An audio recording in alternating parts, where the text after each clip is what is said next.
Welcome to another episode of 3.5 Cast. I'm your host, Mike. I've been DMing since 2000 and am currently past the halfway point of DMing through the Shackled City Adventure Path. With me tonight are Kayblis, Hello?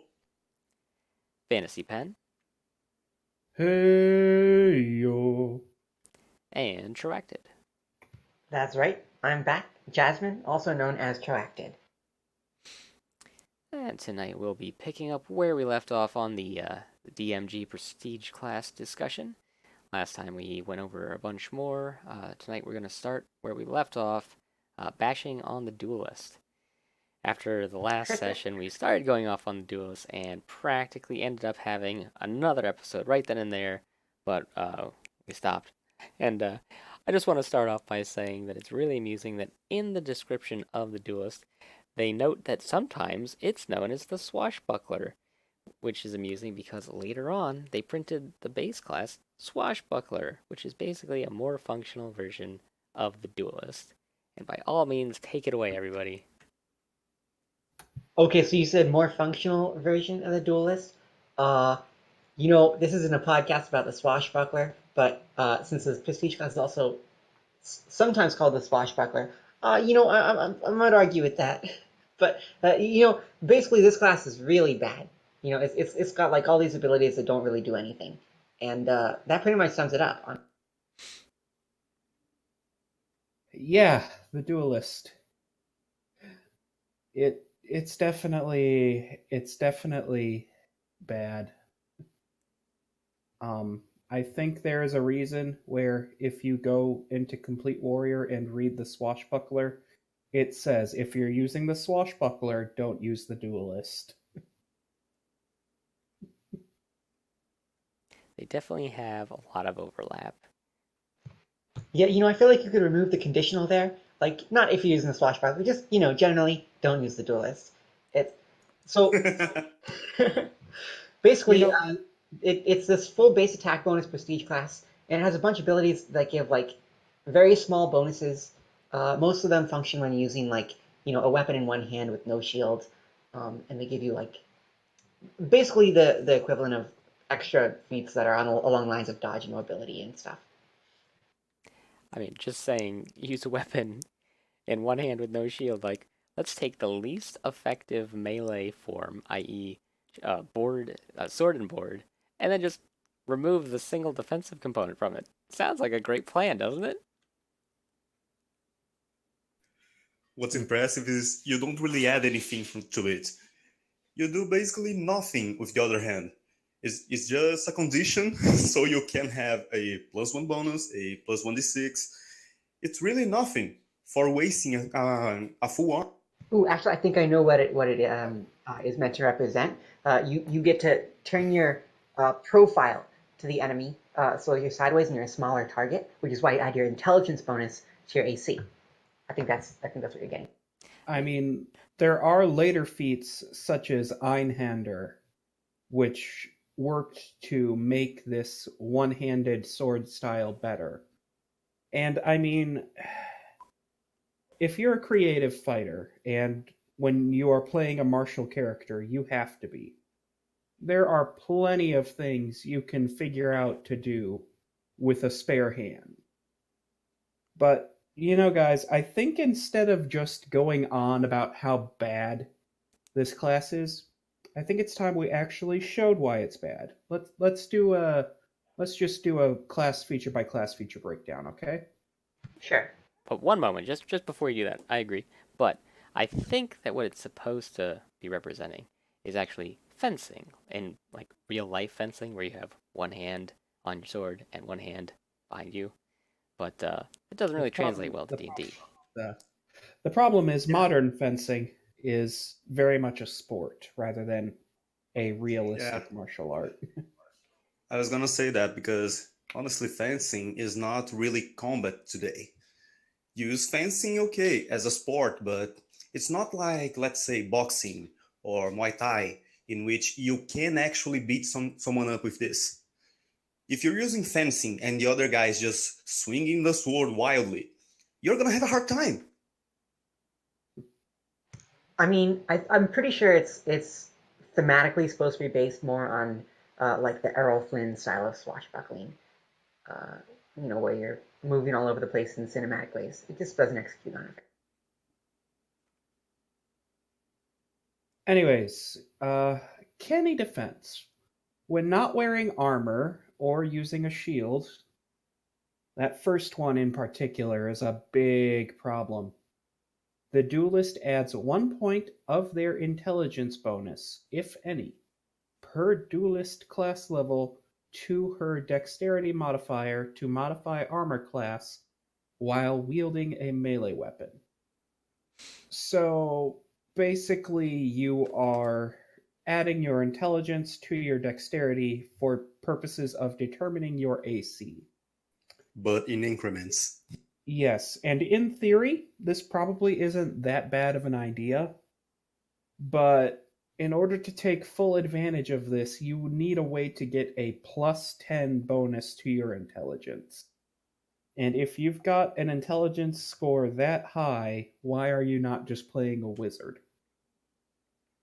For the record, when you said when not wearing armor, I laughed a good laugh.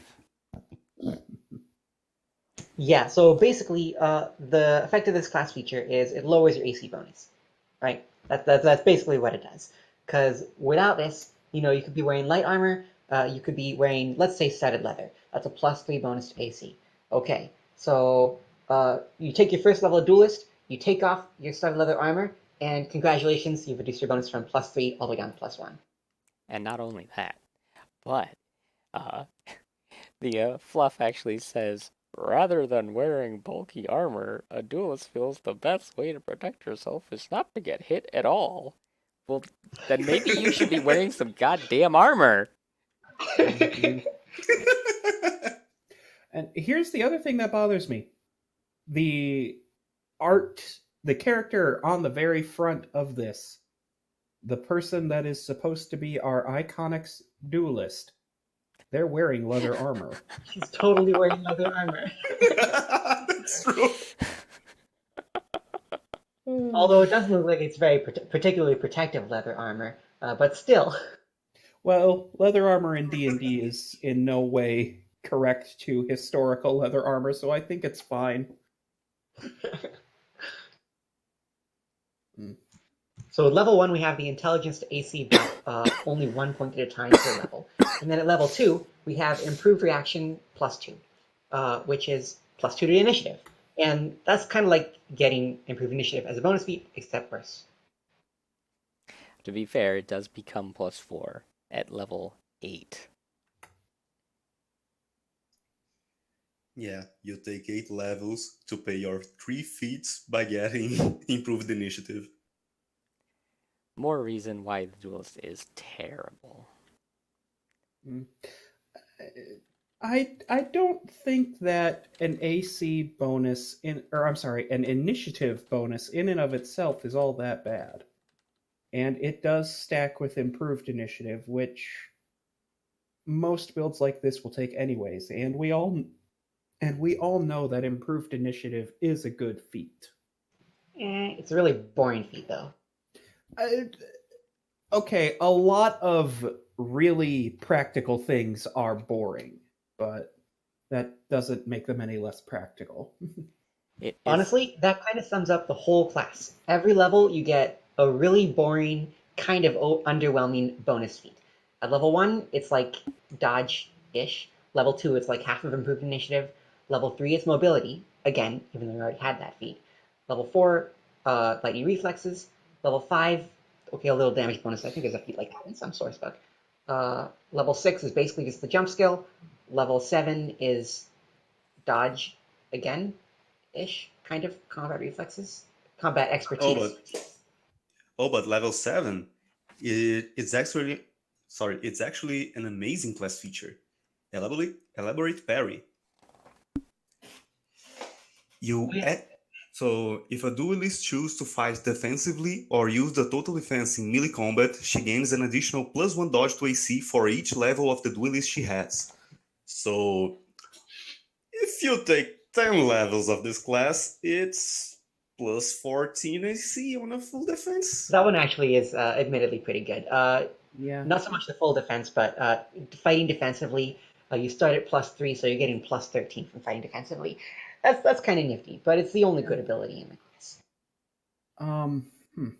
Okay. Fixes. Let's start there. Canny defense. I think the fastest way to fix this. Don't have it be based off of your intelligence modifier. You just get a flat +1 to AC per level in this prestige class, and it replaces your armor bonus. What do y'all think? I mean, you I don't could. like that. Go ahead. Sorry. You could have it use light armor and be +1 every 2 levels, so it's more flexible. Honestly, I think you'd have it use light armor and still be +1 per level.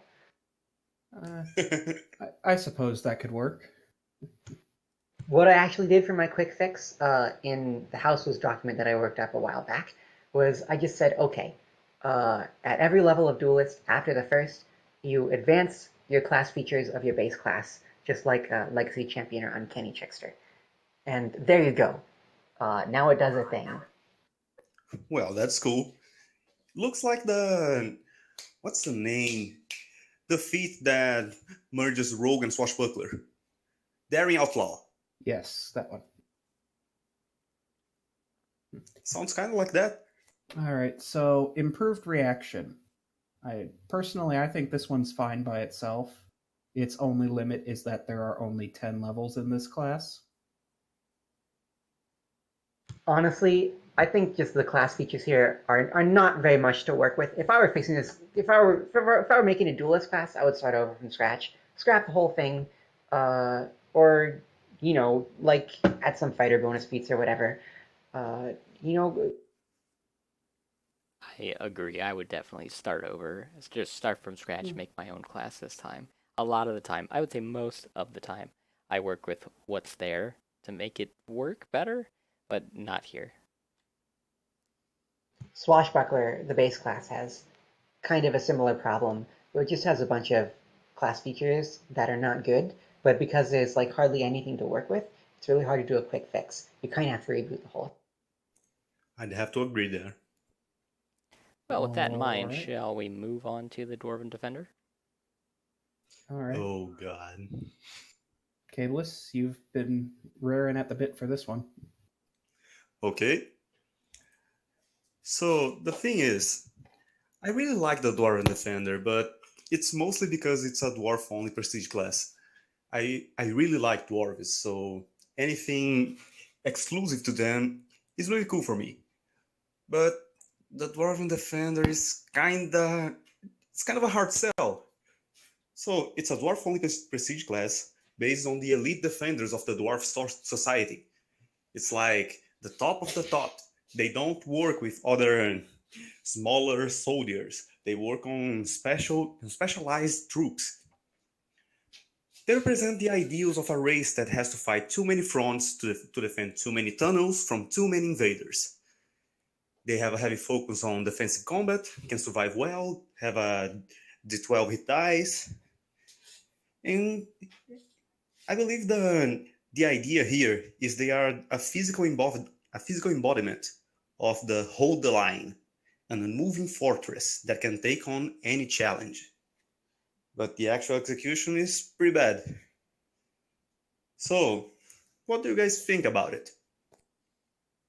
Well, I'm looking at the description, and it's like it's got this actual thing here in the text that says, a line of dwarven defenders is a far better defense than a 10-foot thick wall of stone, and much more dangerous. And I guess that is technically true. You get a bunch of dwarven defenders in every 5-foot square, and sure, that'll probably be a better defense than a wall of stone.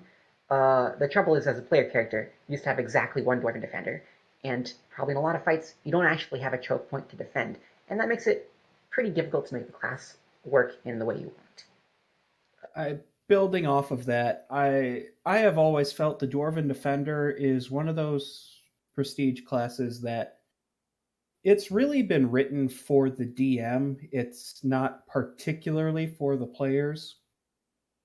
but rather it's a way for the DM to have an elite unit within their dwarven kingdoms that they can pull out and show off when the players eventually decide to go for full murder hobo. Yeah, I'd agree with you. So let's talk about its class features. Well, your main class feature is a stance, no relation to Tome of Battle, of course, that gives minor bonuses to strength and constitution, a bit less than rage does for strength, but also boosts saves and armor class. You can't move in this stance, which throws tactical movement through the window, and you can only use this stance a few times per day. So one use on level 1, 2 on level 3, and it goes on like that. So, one thing that I agree with is that it is better for the DM generally, but I would like to tell a short story about how a single Dwarven Defender, in my experience, was actually pretty good in this very specific setup. And I was the DM, and I was using the Dwarven Defender, so I'm kind of going against myself when I say that it's good for PCs in very, very specific circumstances. But the Dwarven Defender was basically by himself in this fight. It was in a moderately decent sized room, maybe like 50 feet by 50 feet. But he was supported by an invisible stalker, and there was a well magically hidden invisible teleportation circle in the center of the room. So he was on one end of the party, one end of the room. The party entered from the opposite side. Uh, Storyline being what it is, etc., in the campaign. You know, they talk first, fight ensues. Some of the party moves forward. Some of the party, tries range attacks, and he just goes into the defensive stance, so he's not getting hit. And then the invisible enemy starts attacking from behind, so they're not sure what's going on. So one of the PCs rushes the Dwarven Defender and gets magically teleported away. So then the party has fewer members. They're getting attacked. They don't know where it's coming from. And this guy is just not moving and not getting hit because he's a Dwarven Defender and he can do that. So the ones, excuse me, the ones that did get up to him around the teleportation circle don't have the support that they would normally have. So he can stand his own ground. So if you're a PC, I think that's the way to use this class effectively. You want to make it so that the enemies are taking you on in a way that they're not supposed to be taking you on. And that's not really how the class is advertised, which brings me back to why it is definitely better as an NPC. But it can be done if you have the right setup. Yeah, the thing, honestly, it's a great story, but the thing is, as a player, you don't usually have the setup. You Right. can't really manipulate the field. You can say for sure you'll have a choke point. You have all these advantages. Yeah, you really need the Yes. setup. Well, Yeah, I you can mean, tell. if you have a battlefield control mage, you can create a choke point wherever. Just through Potentially. things like wall of force, solid fog, etc. Yeah, I particularly like wall spells for that because you can put like curve the wall so that it hits both ends and then funnel the enemies through like the single 5 foot square where the Dwarven Defender is waiting. The problem with that is that if you do it a bunch, it gets pretty boring pretty fast. I can imagine. Also, you got to figure that sort of thing is going to stall out the combat forever, which it's cool that you're doing your thing, but it's been 3 hours and we're still on the first combat of the session. Maybe we can get to the story now. That's true, and most of the time these don't really work because let's say you're fighting in open field. In an open field, you can't make a choke point. What's that dwarf doing in the field? Yeah, I mean, it's his fault. He had it coming. Never should have come out of those tunnels. Um, I kind of like the concept of a dwarven defender, and I feel like they just kind of flubbed the execution. Actually, kind of in a kind of embarrassing way. Like, why did they give him trap sense?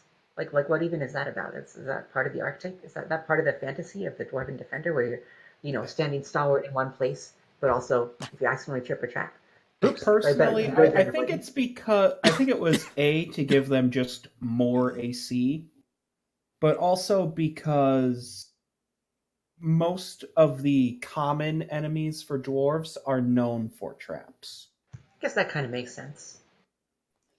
And well, they live in tunnels, they live underground. They are, you could say, a specialized class like the Dwarven Defender is more used to fighting booby traps, to finding enemies, finding ambushes, and things like that. You know, Kobold. kobolds. Oh, and you do get a bit of damage reduction, but level 6. You know what I'd really like to have seen on this class would be fast healing.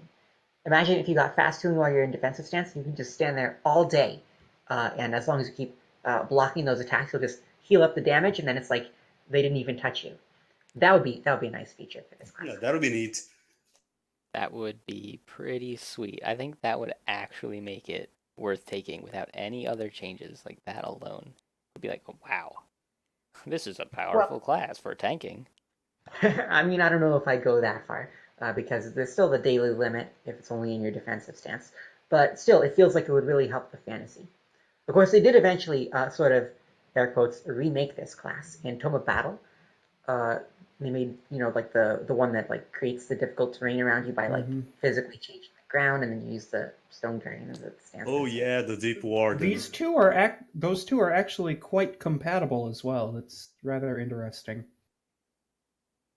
Yeah, and that's a much better execution of the same thing. Deep Stone Sentinel, sorry. Mm-hmm. One thing I wanted to add on to what you were saying earlier about the damage reduction. It actually does get a good amount of damage reduction because it's the /- type, so it's always going to work. You can't bypass it with, magic weapons or adamantine or whatever. So I mean, damage reduction 6. That's pretty good. Yeah, but damage reduction 6 at like level 17 or whatever. That's not so good. Yeah, That's true. not It does come in very late. I mean, DR6 at level 3, like ECL 3. Then we're talking. But level 17, that's. And to compare that, I mean, what's the end game barbarian where they get 2 or something pathetic like that, and that's at level like 20-ish. So another Wizards of the Coast Wizards of the moment where they Coast just was didn't just- get it. Barbarian gets about 4 or 5. The Barbarian gets 5 DR at the end of its progression. Wizards of the Coast was very, very, very sparse with giving damage reduction to player characters for just whatever reason. Well, I'll be honest. To fix this class, I thought of a few things like, first, let it move at low speeds, like half normal or a third of normal when in the stance. Even just 5 feet steps are fine. It's like when you're completely rooted to the ground, you can't really fight in D&D.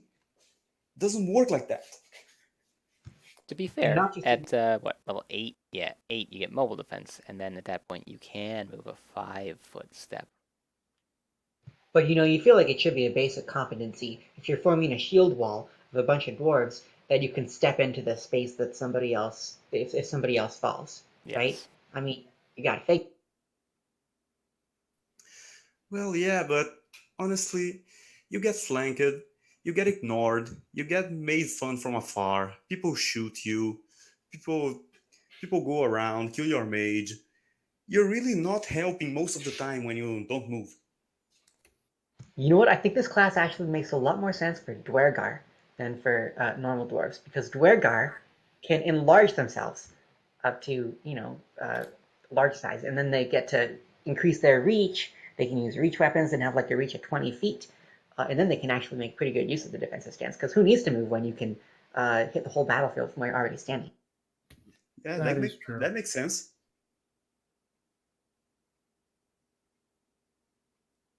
Okay, should we move on to Eldritch Knight? Sure. Oh, just one more thing. I'd like to say this, the damage reduction thing.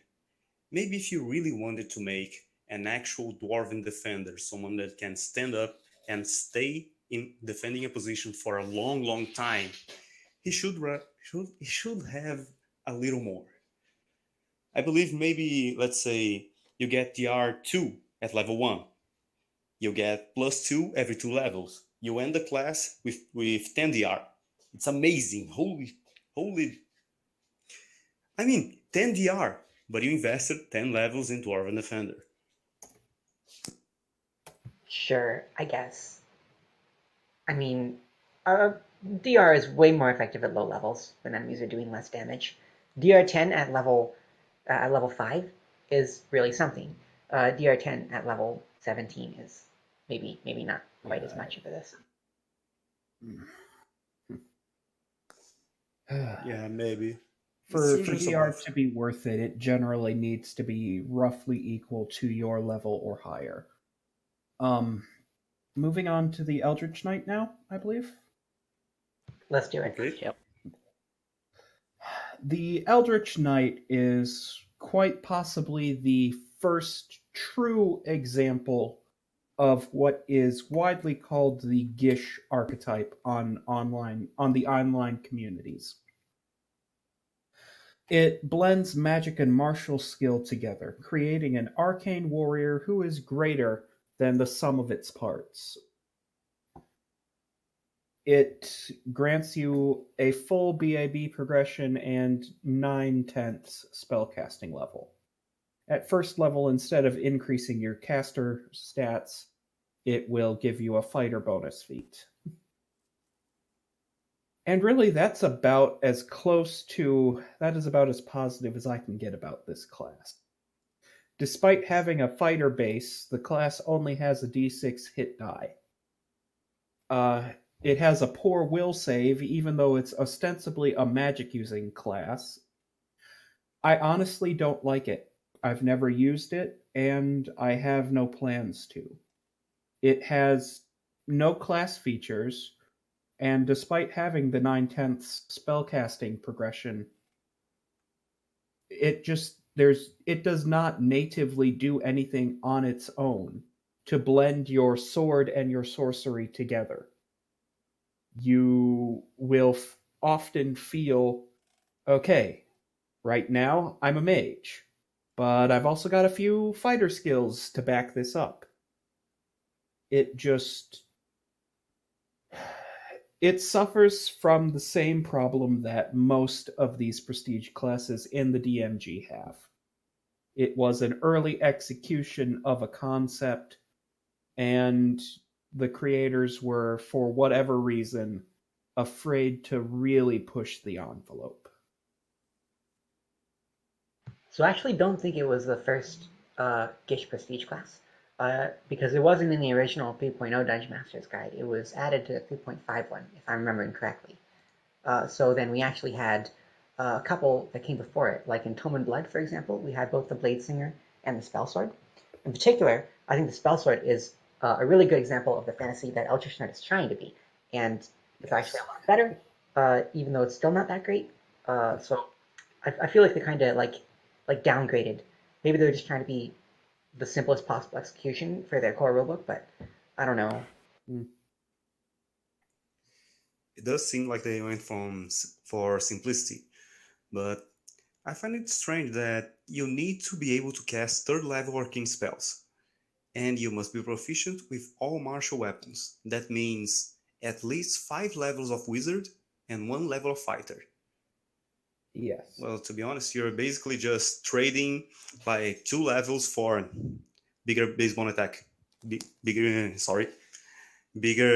base attack bonus. Yeah, the first time I saw this Prestige class, I was kind of a newer player, and I looked at it and I was like, wow, this class just advances your spellcasting. Does it have any class features? No? Why would I take this class? And then I realized, oh, it has a base attack bonus, so I get like +1 to hit, but I lose a level of spells? Wow, that's terrible. I remember the first time I saw this prestige class, I went, oh, sweet, finally something that would let me play a wizard and a fighter at the same time. And then I actually looked at it. Wait, this is just spellcasting. Where are the class features? Where is doing stuff? What's going on here? You know what? I'm just going to pick up Duskblade. That's going to be my thing. So the paradigm that this really shows in third edition design, especially early in the life cycle of third edition design, was that they seriously overvalued the base attack bonus. They thought it was way more important than it actually turned out to be. And Eldritch Knight is just sort of one of the living embodiments of this concept. They're like, oh well, we could give you class features, but look, you've got improved base attack bonus. That's all you really need. Here you go, enjoy. Now you're a fighter. But in practice, it's just +1 to hit, you know? Yeah, and most If of they- the time is you don't really get to use the iterative attacks, because when you're casting a spell, you're not doing anything else in the turn. Mm-hmm. I mean, it is also admittedly a good example of the sort of the paradigm of mostly full casting, but like, you know, skip one level as a means of Yes. balancing a prestige class. So in that sense, you know, it has the advantage over Arcane Archer, for example. Because, you know, that's a spellcasty, fighty class, but it doesn't advance spellcasting at all. And it gives some interesting class features. This one, okay, we'll advance spellcasting, but we're not going to give you any class features. And it's like, seriously, can't I just have both? But you can tell they were testing out different sort of styles for this kind of character. I just think it's a boring class. Oh, it's super boring. Most definitely. It's not even boring, but practical. It's just boring. It's horribly boring. I do not like the class. I mean, when you don't even separate between the bonus spellcasting levels and the bonus feats in the goddamn class table. Yeah, and the class table just got the one column for them both because whatever. Mm-hmm. Yeah, so I mean, you know, in theory, like, it's not that bad because, you know, you're still a full spellcaster. You're losing one level of spellcasting, but full spellcasters are powerful enough that you've got a little bit to give. The main problem I have with it is just it feels like a broken promise because you want to be this person who can swing a spell, swing a sword, and cast spells, and you end up being a person who like can cast spells a little worse and then can't actually swing a sword because you know you can't wear heavy armor. It'll mess up your spell casting. You have no way to cast, and by the time you actually can swing a sword decently, your spells are so powerful that it's like, wow, I could be doing 1d8 plus 4 damage. No, I think I'll just cast the fireball that deals 8d6 damage. That seems better. Of course, Wizards of the Coast's hatred for martial characters is a different topic entirely. Not so much hatred as I didn't know how to balance them at all. At least not at this point in the edition's lifespan. Give them shit to do. That was all you needed. Give them shit to do. Well, it seems like, you know, they thought that that was the most powerful thing, just probably because of previous editions had more powerful, like just core martial stuff. But yeah, that didn't go over well here. Mm-hmm. I mean, you're getting almost full progress in spellcasting. Whatever. What else would you need? Some actual class features. Yeah, class features would be Yeah. nice. That's a problem. You know, at least the ability to cast an armor. That'd be, you know, a good thing. I would like my sword swinging to mean something, because, you know, I'm a weird person who likes to play melee martials. I think this would have been a great class to have tested the waters with spells going off during a melee attack, like they did with Duskblade eventually. It would have been interesting if they had just had Yes. like a prototype Duskblade here, but no, they messed it up. The thing is, it's not even They have eventually. a prototype Duskblade. It's called the Spell Sword. Yes, and the spell sword also came out before the Eldritch Knight, so that they had the technology already. They just were like, no, you know what? Let's make it more boring. Yeah, they really dropped the Um, bomb then. You know what? I feel like that's something that we actually need to look up. What's that? The 3.0 DMG. Anybody Oh, I got have one? it. I have it here actually. It's definitely not in there. Just give it a quick look. Let's Yeah, it see goes, what they do offer instead. There It are goes multiple Blackguard. classes, yeah. Goes Blackguard to Dwarven Defender to Lore Master, to Shadow Dancer. No Eldritch Knight. Oh, good lord. Yeah, they really have no excuse for this one. Uh-huh. Yeah, okay. Also, I'd like to point out there's a reason everyone gets a variation of Armored Mage. It's important. Yeah, it's a big part of the archetype, and that is something that they didn't realize until much later in the cycle. Honestly, I felt like it's something that they knew was part of the fantasy, but they thought they couldn't allow it because it was too powerful. Mm-hmm. All right, should we move on to the Hierophant? Yes. Yeah, Sure? The Arcane Archmage. Yes, we talked about the Archmage a couple podcasts ago. Divine. Hierophant is, yeah, it's the same thing. It's literally the same mechanic. There's slightly different abilities, and it doesn't advance casting the same way. But honestly, pretty much anything you can say about the Archmage, you can pretty much say about the Hierophant. I love this ability name. Blast Infidel. Just beautiful, beautiful imagery. You know, I feel like that would be a good superhero name. Yes, never fear. Blast Infidel is here. Okay. I would like to note the big difference, other than the fact that it's divine instead of arcane versus the Archmage, is that this one doesn't advance your previous class's spell casting ability. Well, neither did the Archmage. The Archmage does. The Archmage does. I think. Mm.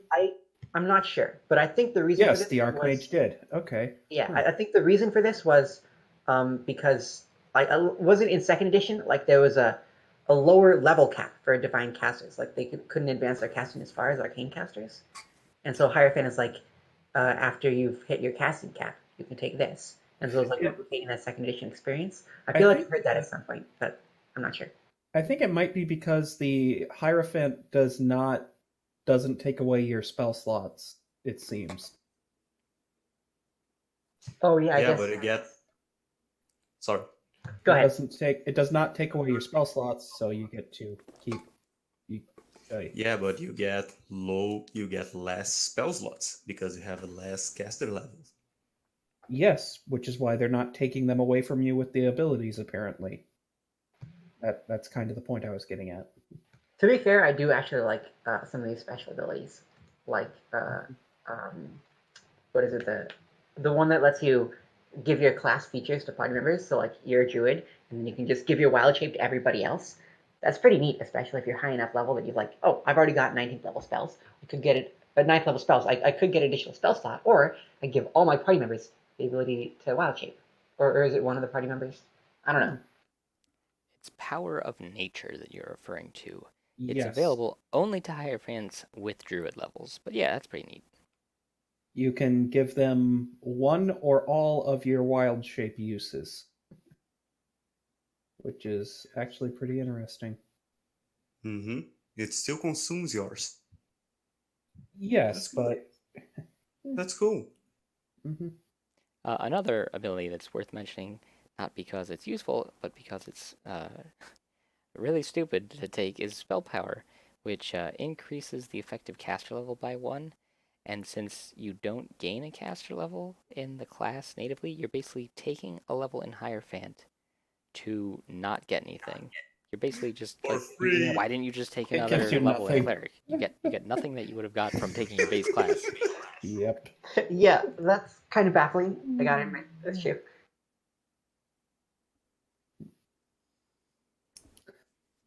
Do we have anything else to say about the Hierophant?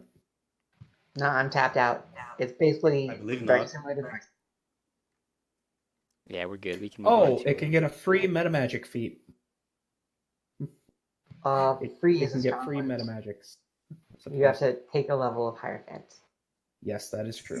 That's the cost. All right. Horizon Walker. Did anybody do any study on this one? Well, a better question. Has anyone ever seen one of these in a game? Nope. Nope. So I considered my very first D&D character. I considered having my bard become a Horizon Walker, and then I looked at all the other bard prestige classes, and I was like, oh hell no. But I saw the picture, and I thought, wow, that's a pretty cool picture. What does this class do? Knowledge geography. I have that skill. And then, of course, the next time I sort of did double take, and I was like, wait, that picture is the Hierophant, not the Horizon Walker. Boy, this Horizon Walker picture is really boring. That's so funny because I had the exact same experience actually. Yeah, it's just really bad art placement. Like this offends me personally. I went to school for learning how to do this shit. I am by this terrible placement. But yeah, just to describe the picture of the Horizon Walker a little, it looks like this like snobby archer with the arrow drawn but pointed at the ground for some reason. So it's not even like the Horizon Walker is Yeah, ready for battle or anything. She's like ready to kill an it ant that she's not looking at, and it kind of looks yeah, like she's just moseying it's knocking around the arrow nonchalantly and with no preparing goal to in mind draw. whatsoever. Contrast I that mean, with the Hierophant, which is this dude in heavy armor. It looks like he's missing a limb because arms don't bend that way, Phil. And he's just got a lightning charged spear staff glaive thing. And his hair and cape are like flowing through the wind, or possibly the power of that lightning glaive. am I the only one Yes. who saw him as like riding on these floating stones through the? Well, yeah, I thought that he was on some other plane where like the ground is just made up of floating rocks, and he just happened to have landed on these rocks there. Yeah. That's what I thought too. I always thought he was standing on a castle wall getting ready to smite somebody's army. I mean, that makes more sense, but I kind of like my version better. I think we've just invented a much more interesting version of the Stormcaster. I think the Stormcast is pretty interesting. Actually, the Horizon Walker is kind of interesting too. Let's talk about what it actually Yeah. does, Yeah. because it has some nifty abilities. Basically, the Horizon Walker is based around, oh, I've been everywhere, so I know all the places, and I can fight in all different kinds of terrain. And you basically get to pick a new favored terrain at each level, and you get special bonuses depending on what sort of terrain it is. So, for example, if you pick desert terrain, then you could walk through the desert without getting dehydrated as easily. You're immune to fatigue, etc. Yeah, for a specific campaign, like a highly planner-based campaign where you're going to be traveling to these places and you have a feeling for where those places are going to be, then I think the Horizon Walker does have a place in it. But if you don't talk to the DM in advance, then you're kind of just going to be wasting your levels because if you don't pick the right terrain mastery or the right planar terrain mastery, then you're not gonna be using your abilities, and that's kind of Yeah. aggravating. I have to disagree, actually, because the key thing about these terrain masteries is that you learn these abilities from traveling in those terrains, but they still function in any type of terrain. So you're immune to fatigue wherever you are, not just in the desert. And you get a +1 bonus on desert creatures, even if they're, as long as they have an environment, like let's say you're fighting a blue dragon, but you're at like the top of a mountain. Well, it still has desert as its environment, so you still get the bonus. And then the That's planar terrain masteries, admittedly, the aligned planar one only works on aligned planes, but uh, the ability that you really want out of this class, the best ability in the entire class, is the shifting planar mastery. And let's use Dimension Door every 1d4 rounds, and it's fantastic. Dimension Door is an amazing spell, and you can basically use it at will. It's amazing. Yeah, I was yeah. gonna mention shifting because most abilities are basically +1 insight bonus on attack and damage rolls against a very specific kind of enemy. But shifting, it's amazing. It's incredible. I agree that one is good, but the other ones that have resistances to elements or like a +1, they're subpar in comparison, unless like what I was getting at before. You know in advance that you're going to be dealing with that a lot. Like if you were to Yeah, take fiery planar and then go to the fire plane, like, oh look, I have 20 fire yeah, resistance. yeah, Yeah, I agree, it's got but the same problem as the Ranger, which it seems to have been designed as a specifically for is the ranger almost. I disagree again. I think these abilities are reasonably universal. Let's take an example. Let's say I'm building a Horizon Walker. Probably my terrain masteries, I'm going to take Underground, get Dark Vision. That's good in a lot of different places. You know, you can be in the dark. Uh, uh, um, the Desert makes you immune to fatigue, which doesn't always come up, but it's a really great combo with certain things, namely the Dragonborn, where you can fly, but it fatigues you if you do it for too long. So then you can just fly forever because you never get fatigued. Um, and then, then you'll just pick up some skill bonuses. But then once you get to the planar masteries, shifting is fantastic at level 6. And then right after that, you take Cavernous. That'll give you Tremor Sense, which is a great ability. That's perception. And then fire and cold resistance, those are the two most common energy types. So the cold and fire planes, those are really good too. The only ones that I don't like so much are the weightless planar mastery, which literally just works on the astral plane and the elemental plane of air. That one seems pretty bad. And some of the regular terrain masteries can get a little bit boring. Yeah, I agree, but I just like to point something out. Entering this class is really easy. It's super easy. You can enter it by you only need knowledge geography. You can enter it by level 6, and you only need 1 feat endurance. So which rangers actually get as a bonus. you don't have to know so much about your campaign, because if you're starting below level 6, in level 6 you get a feat, you can pick endurance. Knowledge geography is not so hard to pump. At least a couple classes have it. And I think what I'm trying to say is that it's not so specific. You can tailor it to work in most campaigns. Yeah, Horizon Walker is often mentioned on the forums as one of the best prestige classes in core for non-spellcasters. And I think I agree with that designation, with the caveat that it really only gets good if your game is going to higher levels. And that's because you don't get planar terrain mastery until level 6. And that's where the really good stuff is. If you can get that shifting terrain mastery, then boy, it feels real good. That is a great ability. But if your game is going to end at level 8 or 9, then it gets less exciting, because then you're just getting your +4 bonus to spot and some dark vision. And that's not quite as interesting. One thing that I wonder is how common is knowledge geography among the base classes? Because it is easy to get into this class if that's a core class, but it does take a little while longer if that's not one of your core skills. Well, you have it as ranger, as wizard, I believe druid. Yes. And the others, let me.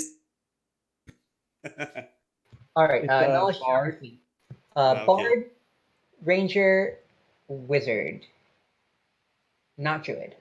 Not druid. Whoa. Druid as nature instead. So those are the 3 core classes that can do it. But also, it's not too hard to get. There's a bunch of feats that'll let you add knowledge skills to your class skill list. Well, I guess clerics can also get it if they have the right domain, I think. Knowledge domain. Yeah, and if you're a cloistered cleric, you can pick domain. Yeah, pick it too. Yes, but that's not core.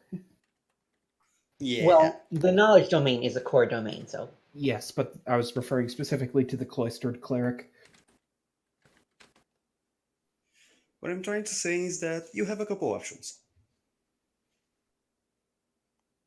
Anyway, this is pretty popular for optimizing core melee characters.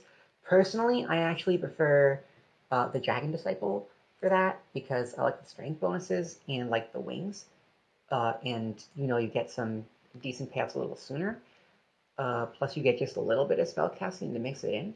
But the Horizon Walker is a pretty decent choice if you're a core only sort of melee character. Once you start getting outside of core, then you can start having access to prestige classes that give more exciting abilities at lower levels. And it's like, oh, you don't have to wait so long for the payoff. And then I think Horizon Walker looks a little worse in comparison. Well, yeah, most things that were released much later in the 3.5 cycle are definitely better. That just comes with Yep. the experience of the edition being out longer. So, Mm-hmm. well, what do you guys think? Wrap it up here. Sure. Sure. Sure.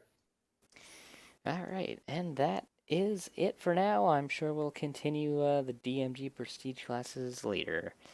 And once again, I'm your host, Mike, and with me tonight has been Kayblis, Thanks, man. PhantasPen, Good night, all. and Troacctid. Signing off. Until next time.